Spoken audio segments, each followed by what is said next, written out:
مش هيقبلك مش هيقبلك مش هيقبلك مش هيقبلك مش هيقبلك. كفاية كفاية كفاية.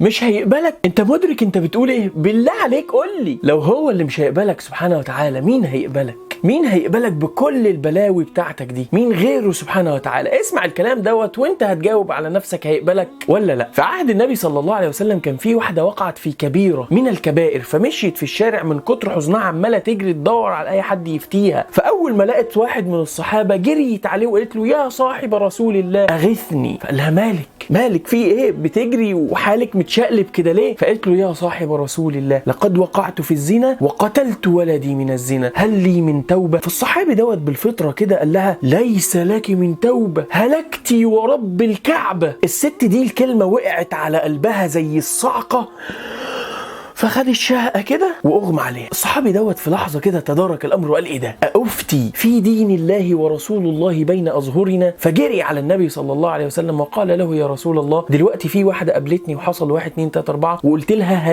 هلكتي ورب الكعبة. فحبيبك قال له ايه؟ بل انت من هلك، ومن يستطيع أن يغلق باب التوبة أمامها؟ عد إليها وأخبرها أن باب التوبة مفتوح إلى أن يرث الله الأرض ومن عليها. هيقبلك ولا لأ؟ هو مين ده اللي مش هيقبلك؟ ده ربنا سبحانه وتعالى مش معيشك للحظة دي إلا علشان في مرة تندم فتوب فيقبل توبتك ويفرح بيها ويبدل سيئاتك كلها حسنات. طب ايه الدليل على كلامي ده؟ الدليل ان في راجل عجوز عاش عمره كله بعيد عن ربنا، بل عايش عمره كله بيعصي ربنا سبحانه وتعالى وبيقترف اعظم الذنوب. واحد عجوز مشي راح للنبي صلى الله عليه وسلم والصحابه قاعدين، داخل عليه وظهره محني، داخل يقول للنبي صلى الله عليه وسلم يا رسول الله ماذا تقول في رجل عمل السيئات كلها؟ واحد عاش عمره كله بيعصي ربنا يا رسول الله، وهو في ذلك لم يترك حاجه ولا داجه الا اتاها، ما سابش لا كبيره ولا صغيره، زنا او سرقه او قتل عمل، يا رسول الله ماذا تقول في الرجل ده؟ كان مستني رد صعب من النبي صلى الله عليه وسلم، بس النبي يفاجئه ويقول له فهل اسلمت وانت بتعمل كده؟ انت مسلم؟ فيقول له اما انا فاشهد ان لا اله الا الله وانك رسول الله. فيدله على معنى التوبه الحقيقي السهل اللي ربنا سبحانه وتعالى اكرم المسلمين، بيقول له تفعل الحسنات وتترك السيئات، بس كده ربنا يبدل لك كل سيئاتك حسنات.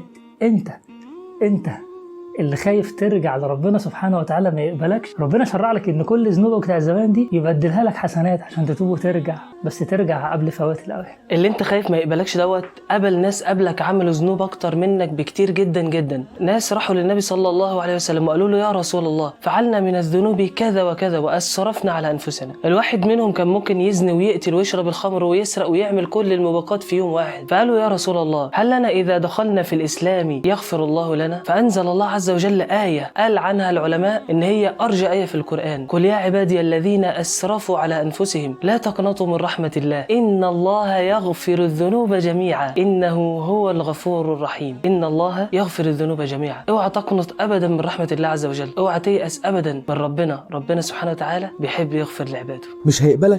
مش هيقبلك ازاي وهو بيفرح بتوبتك وبيفرح برجوعك ليه اشد من فرح الام بعودة ولدها الضال. تخيل معايا ام ابنها ضايع منها، مش عارفه هو فين، مش عارفه تطمن عليه، مش عارفه اخباره ايه. تخيل شوق الام دي لرؤية ابنها هيكون عامل ازاي. طب تخيل لما ابنها يرجع لها، تتصور او تفتكر انها مش هتقبله؟ بالعكس ده هتكون طايره من الفرحه انه رجع لها. ربنا بقى مش بيفرح بتوبتك وبرجوعك ليه زي ما الام دي بتفرح برجوع ابنها ليها، اشد من فرح الام بعودة ولدها الضال. وانت تقول لي مش هيقبلني؟ والله العظيم هيقبلك، بس انت ارجع له. ازاي مش هيقبلك؟ هو الغفور الرحيم قابل التوب. النبي صلى الله عليه وسلم اقسم بالله والذي نفسي بيده لو لم تذنبوا لذهب الله بكم ولجاء بقوم يذنبون فيستغفرون الله فيغفر لهم. يعني ايه؟ يعني لو مش بتتوبوا بعد ما بتغلطوا ربنا عز وجل يبدلنا باقوام تانية اول ما بتغلط بتجري على ربنا تطلب منه العفو والمغفرة وتطلب منه ان يغفر لها ذنوبها ويسامحها. كل الناس بتغلط وهتغلط وهتفضل تغلط. النبي صلى الله عليه وسلم اقر الخطأ على كل البشر، كل بني ادم خطاء، خير الخطائين التوابون اللي كانوا بيرجعوا لربنا ويتوبوا يطلبوا منه انه يسامحهم. والله انت بس مش عليه غير بعد كل مره يغلبك فيها نفسك والشيطان انك تجري على ربنا وتقول له اقبلني، والله هيقبلك. ازاي تصدق كلام شيطان بيقول لك مش هيقبلك وحبيبك النبي صلى الله عليه وسلم بيقول لك ان الله يبسط يده بالنهار ليتوب مسيء الليل؟ عارف يعني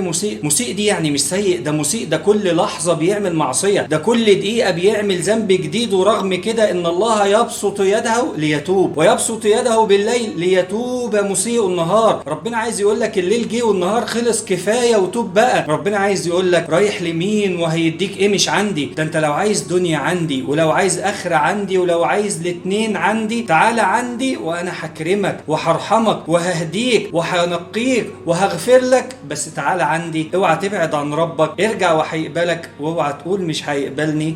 صلى الله على النبي محمد.